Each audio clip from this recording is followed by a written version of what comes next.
Hey everybody, I'm Joe. We're talking about Marvel Multiverse and we're doing another character build. Here we go.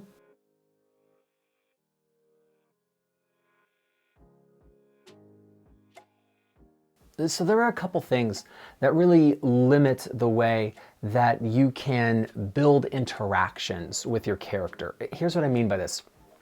In other game systems, taking a particular power or ability or spell and combining it with another one, they are additive together. You can create interesting combos that work.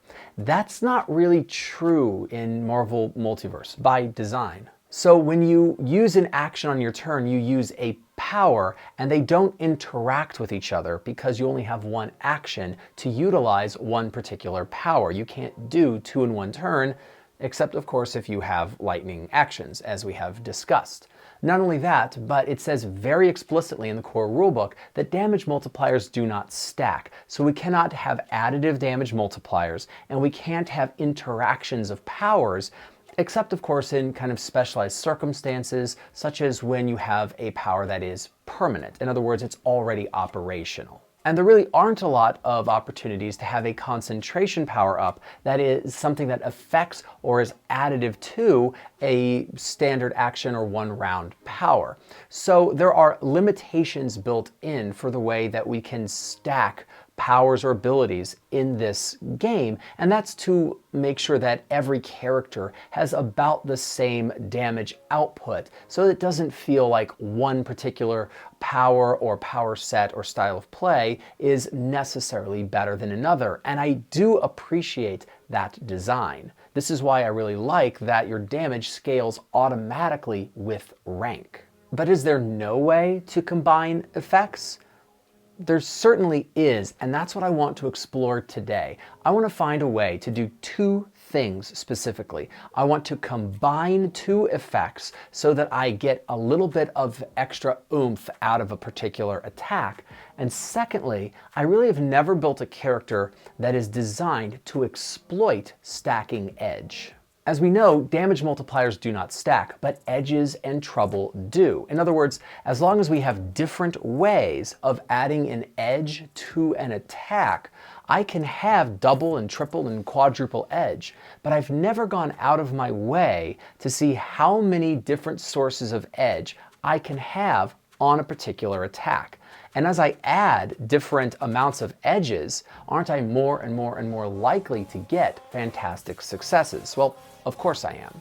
So that's what we're going to do today. We're going to stack abilities for a particular attack, and we're going to stack edges, and we're going to see just how nasty of a damage-dealing brute we can come up with. I'm not that great at naming my characters, as you know, so if you have a name for this character, I'd love to see it in the comments, but for now, I'll be calling today's character the Slugger. Let's go ahead and start at rank 1, and we are going to take as our occupation criminal.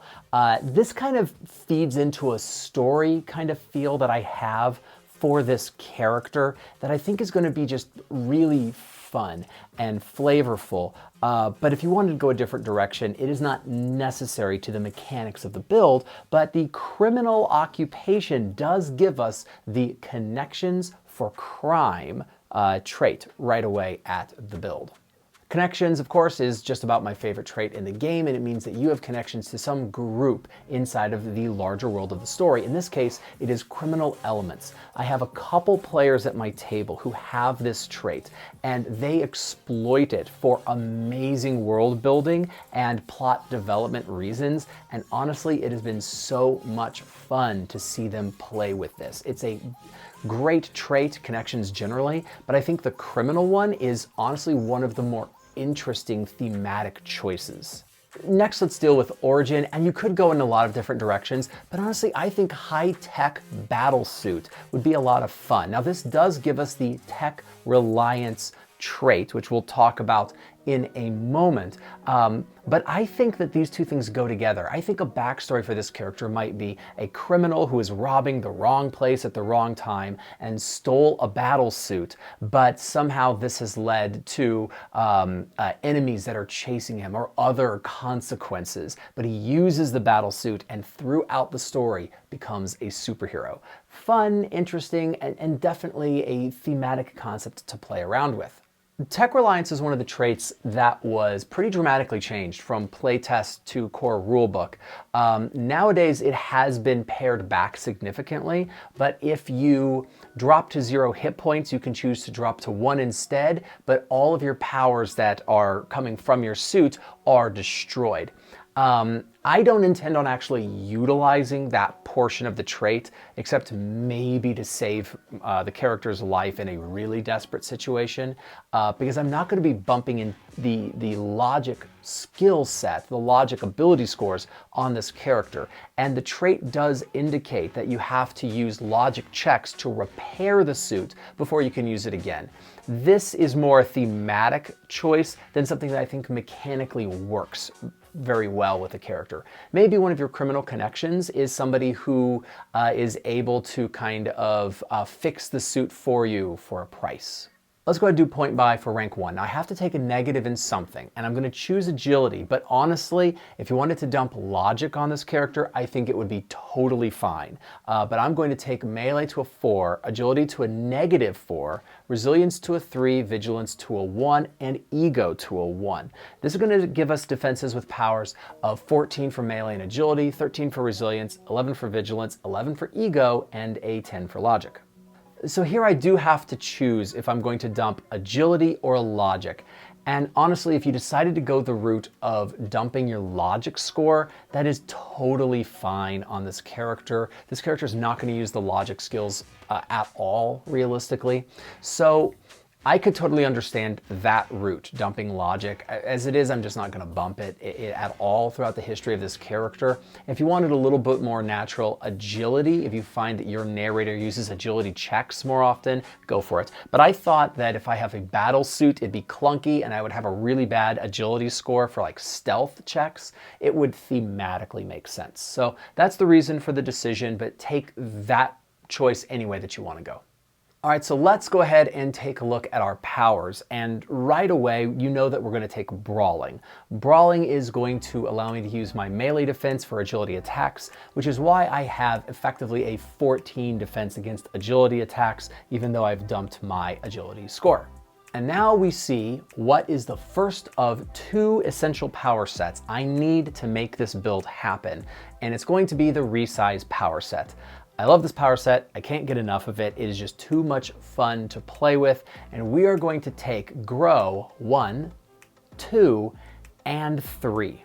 I've spoken about this before, but one of the very rare things about the Grow powers is that they are listed as prerequisites and as a incremental series that you take, but you do not have a rank requirement to go into them.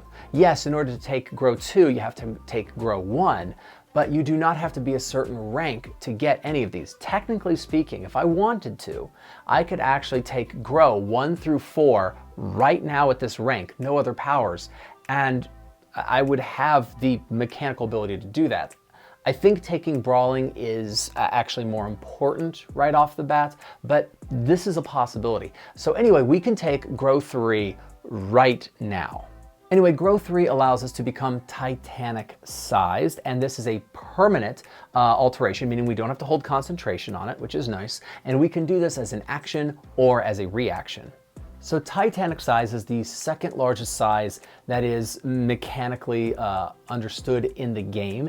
It means that you are 400 feet tall, about the size of a cruise ship. Attacks that are melee or agility against you have a +4 to hit, so you're going to get hit a lot with this character, but you have some additional benefits regarding your damage multiplier. I've spoken about sizes before, but let's make sure we all understand how this works. You can pick up and use as a weapon something that is the same size as you. You can pick up something that is one size larger than you with trouble, but you cannot swing it or throw it as a weapon. So if I am Titanic sized, I can pick up another Titanic sized object and use it as a weapon. And objects that are larger than the creature that they are attacking have damage multipliers. Specifically, if I'm attacking an average-sized character with a Titanic-sized object, that object has a +6 damage multiplier that replaces any other damage multiplier. This is why I don't need the mighty powers right now. I get the damage multiplier from the object, and that's going to be really important. The damage multiplier comes from the size of the object, and in our case, that is currently a +6 damage multiplier. The trait that we're going to take at this rank is Battle Ready. We're actually not going to take a bunch of vigilance on this character. We're not prioritizing it. We're not super vigilance hungry on this character, but I don't want to run out. And so having 30 additional points of focus is always nice. This is the only rank where we're really not going to use our real shtick, so grow to Titanic sized, pick up a Titanic object, and start whacking people with it. And if you do this, you will do about 32 points of damage in an average round of combat, which is pretty incredible for rank 1. Let's go ahead and do point buy at rank 2. We're going to bring melee to a 5, resilience to a 5, vigilance to a 2, and ego to a 2. We're going to have defenses of 15 for melee, agility, and resilience, 12 for vigilance and ego, and a 10 for logic. So despite everything I just said about not needing the mighty powers for damage multiplying, we actually are still going to take the Mighty 1 power at this rank. And we're doing it for one small caveat, or one small bit of information inside of the power. The Mighty powers, of course, give you a damage multiplier for attacks using melee. We use that all the time on this channel. They give you a bonus to any non-attack roll that's done using melee. We've talked about that a lot on this channel, but there's one other aspect to the melee abilities. They treat you as one size larger than you are for the purposes of picking up, carrying, and throwing things, meaning that we, if we have Mighty 1, are treated one size larger than we currently are for all of those purposes. This is going to be important because the next power we're going to take is Resize Object. Resize Object is in action on our turn, and it is a permanent alteration to an object until we choose to change it, and costs 10 points of focus. We can touch any object and make it into a size equal to a size we can grow to with our grow powers. So now I can take any object and make it the size of a cruise ship. I do not need to currently be cruise ship size in order to wield it. I can be one size smaller than that because I have Mighty 1. This is important in case we're inside of interior spaces where you just can't physically get to 400 feet tall.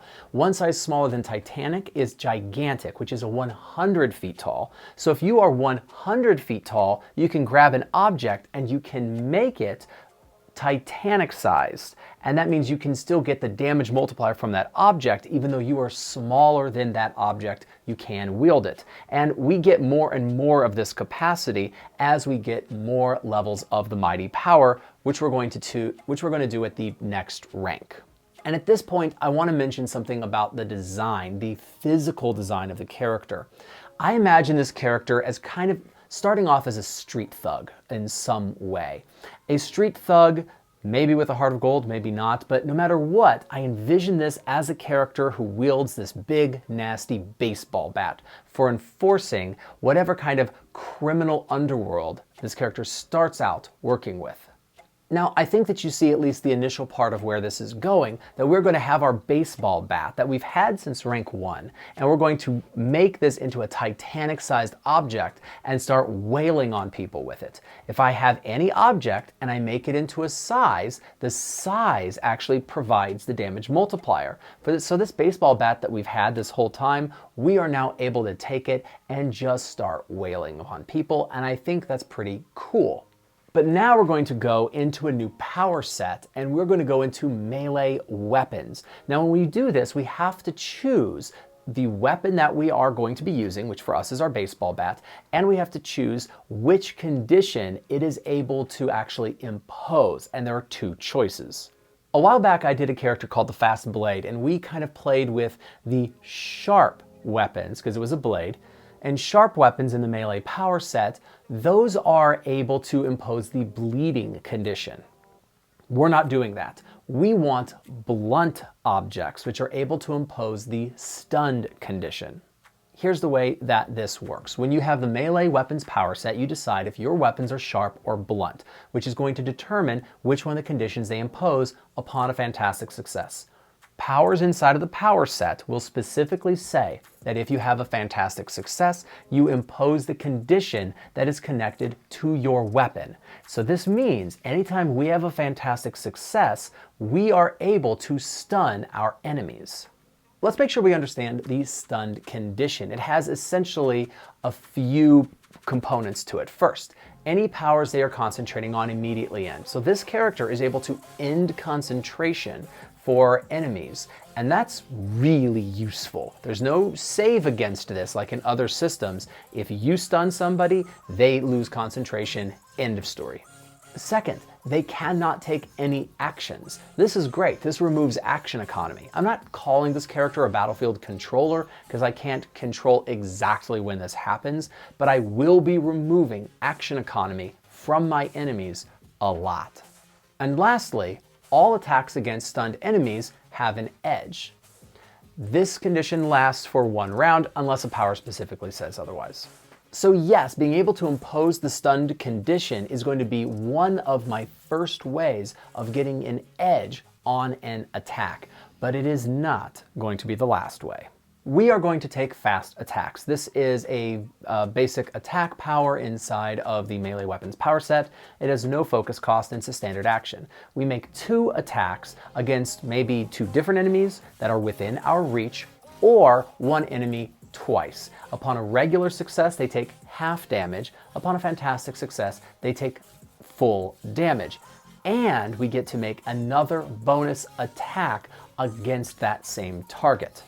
Since we are going to be stacking edges on this character, we're going to get fantastic successes more often than not. So this is a way of actually being able to ramp up a little bit more damage and potentially stun multiple enemies. So while I normally don't love this power, I think it actually works well on this character.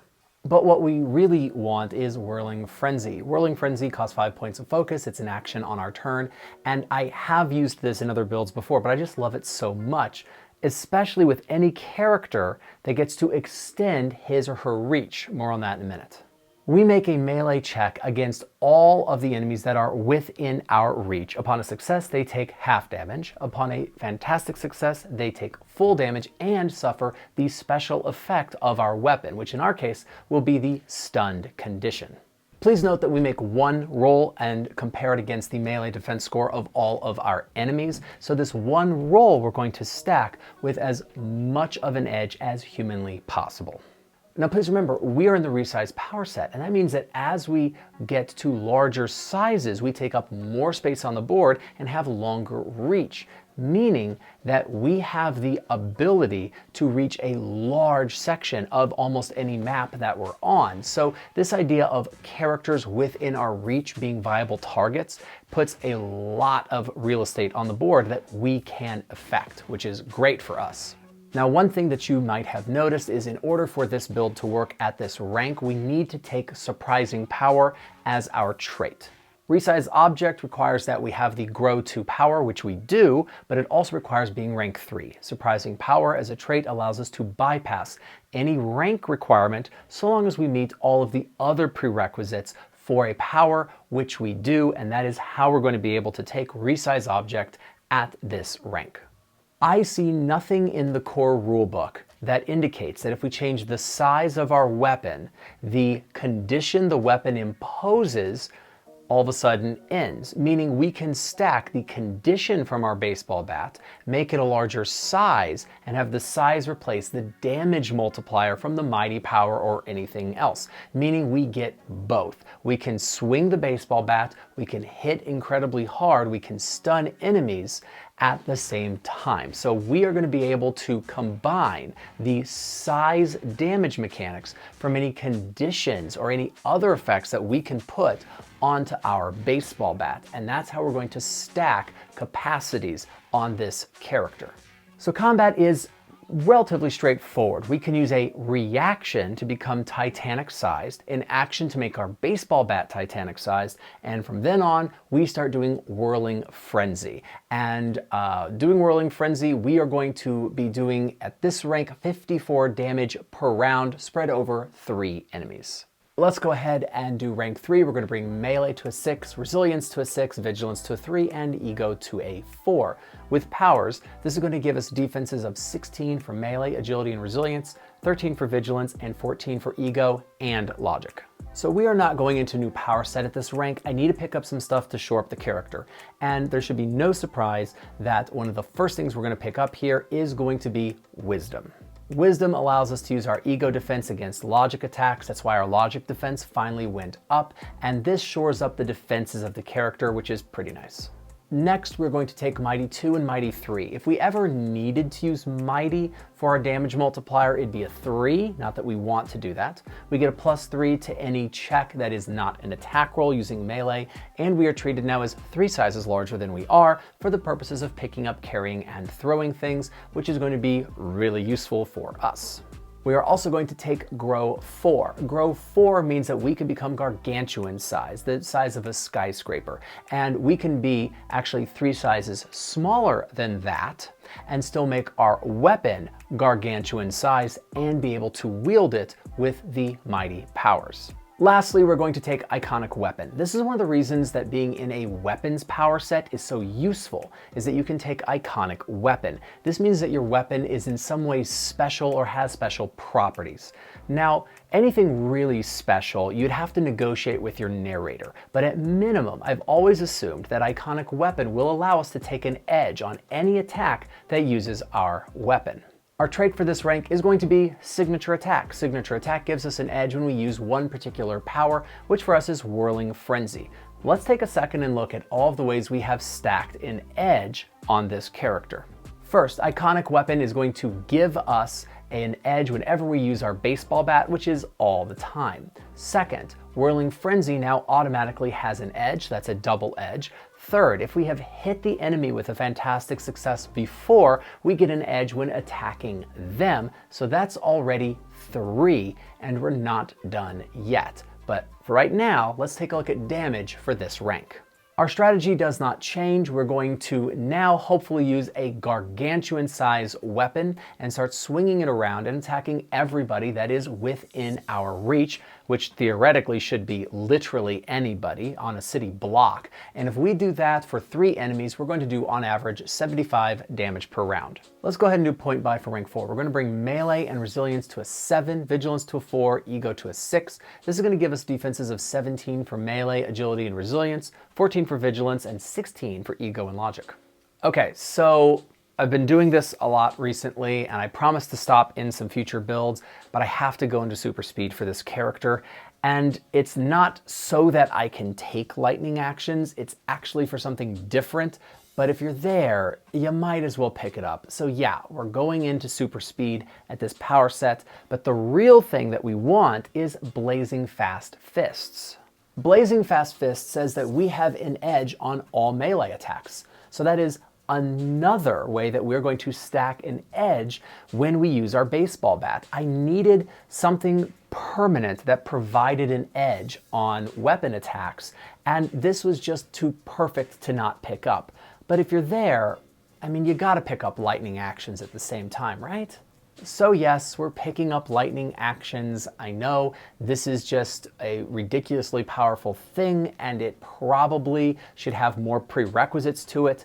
I specifically did not take this early with a surprising power because I wanted to play more fair with this character, but lightning actions does a bunch of really great stuff. With lightning actions, we are going to first get an extra action every round of combat, and that is going to mean 2 Whirling Frenzy attacks, which is already really great.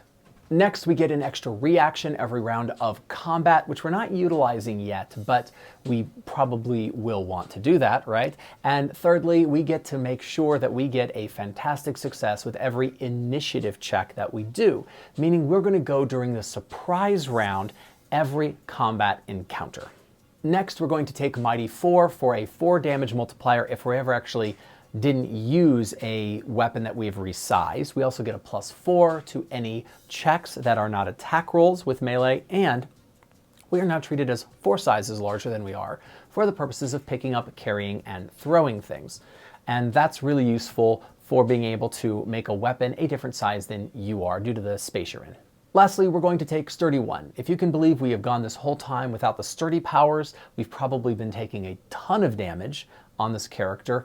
We may have gone down a few times, I'm not sure, but Sturdy 1 now feels very overdue, and we're going to get a 1 damage multiplier finally on this character. And our trait is going to be situational awareness. So I love pairing lightning actions with situational awareness because it gives an edge on initiative checks. So now our initiative check has an edge, and it's automatically a fantastic success.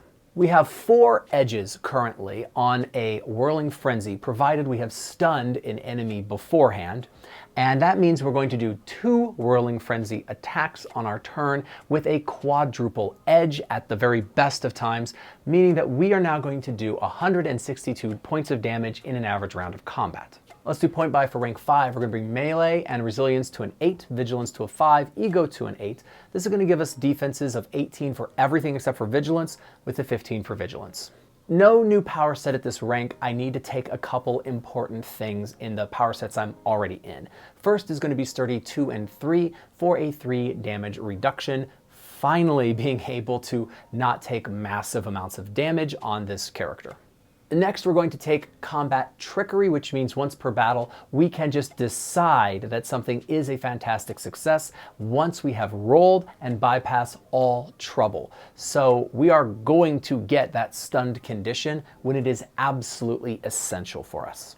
Next, we're going to take Vicious Attacks. This is a pretty basic power. It's a prerequisite for something we need, and it means that we can make a close attack, and upon a success, we get regular damage. Upon a fantastic success, double damage, and our weapon's special effect. If you just need to conserve focus, this is going to be a good go-to. But what we really took that for was Exploit. Exploit is our first reaction on this character.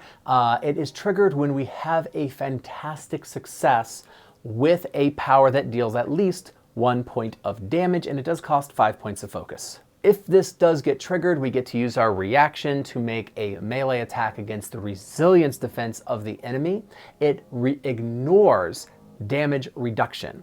On a fantastic success, we get double damage and our weapon's special condition. Now, of course, with a fantastic success, we have already imposed the stun condition. We can't really double stun somebody. It still only lasts for 1 round, but we have really just done a massive amount of damage here. This power is usually not all that great because it only works with a fantastic success, but we have somewhere in the neighborhood of 3 or 4 edges on our enemies when we use Whirling Frenzy. And so how often does this get triggered with 3 or 4 edges, especially considering that we can use Combat Trickery and we can spend a point of karma for yet another edge if we want to? Here's what I'm going to say. We are making 2 Whirling Frenzy attacks, each of them with multiple edges. I think that it is reasonable for me to say that on at least one of those, we are going to trigger Exploit. And so I will say we get 1 exploit that is automatically triggered when we take our turn, because that's just likely. There will be some rounds of combat where you get a fantastic success on both your Whirling Frenzies, and you're going to do so much damage that it's not even worth doing Exploit because the enemy's already dead. So I think half of your attacks is at least reasonable. But what if we do get 2 fantastic successes with 2 Whirling Frenzies? Well, then I need Combat Reflexes, right? As you know, Combat Reflexes gives us an additional reaction for our turn. So now we are able to do 3 reactions if we wanted to, but I'm not going to assume that we get all 3 of them for Exploit because it is only triggered on a fantastic success. So let's get into combat. For reasons we've explored, am going to assume that we do 2 Whirling Frenzies. One of them is a fantastic success. that fantastic success will trigger one exploit. I know I have many reactions, but I am not assuming I get to use all of them because of the limitation of the exploit power. But under those conditions, a round of combat would do on the board 408 points of damage. We have skyrocketed in our damage in the late game. Let's wrap this character up at rank 6. We're gonna bring melee, resilience, and ego to a 9. We're gonna bring vigilance to a 7. So our defenses are 19 for everything except for vigilance, 17 for vigilance. What do I really need at this rank? Well, we might as well take Sturdy 4 for 4 damage reduction, and that's great. And you know what? Let's go ahead and take Shrink 1 through 3. Why not? Shrink 3 means that we become miniature in size, which is 1 inch tall. If you need to be smuggled into a building, you can do it pretty easily. You could also resize objects into 1 inch size if you really needed to, and that's pretty cool. Now, what do I take with the last power? Let's take something we have literally never taken on this channel before, and that is macro-dimensional travel. Definitely talk to your narrator before you take this power. We are able to grow enough to travel into the macroverse, an overspace of other dimensions and enlarged spaces. This has rules of physics and the way that time actually passes that are completely different. Your ability to just go into a different dimensional space and be able to interact with other beings, almost gods, and the plot is going to be really interesting. I think taking this just to kind of explore the greater worlds of the story would be super fun. So yeah, why not take it? It would be crazy to get into, and why not have a blast? It's rank 6, go do something bonkers.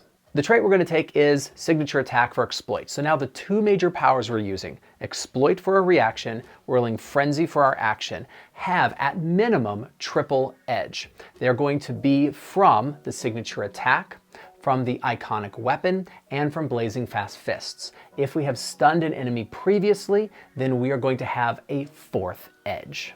And remember, every time that we get a fantastic success, we get to use Exploit all over again. And that means that where I'm only assuming 1 exploit attack, you might have more, and so your damage might go actually significantly above what I'm laying out here. But in a round of combat, if we get 1 regular success on Whirling Frenzy, 1 fantastic success from Whirling Frenzy, which triggers 1 exploit, we will do 441 points of damage in that round of combat. All right, so let's take a look at this character. This character starts off really, really strong, doing so much damage in a round of combat, and by about mid-game, ranks 3 and 4, drops to about kind of average, and then skyrockets again at ranks 5 and 6. So this character is fun and strong throughout the whole character career. If you take all of the damage this character does and average it all together, it's a little bit over 195 points of damage in a round of combat. And remember, we don't even use reactions until late game. This character is sitting just behind the sniper, literally only 5 points lower, and is above the bodybuilder, above the artist, and above Tsunami. This is one of the more powerful multi-target builds that I have done. And yeah, this character doesn't do a lot that isn't combat. This character can't fly, this character can't teleport like Yeet, which I did a little while back. This character doesn't have the support abilities of the backbone, but you get him into a big combat and he's gonna swing a baseball bat and hit a ton of people, and you're just gonna have a ton of fun doing it. And honestly, isn't that great? That's a fun way to play, and I love it. So yeah, that is the build for the week. I hope that you enjoyed it. YouTube's made out of buttons. I hope you press some of them, and I'll see you next time. All right, peace.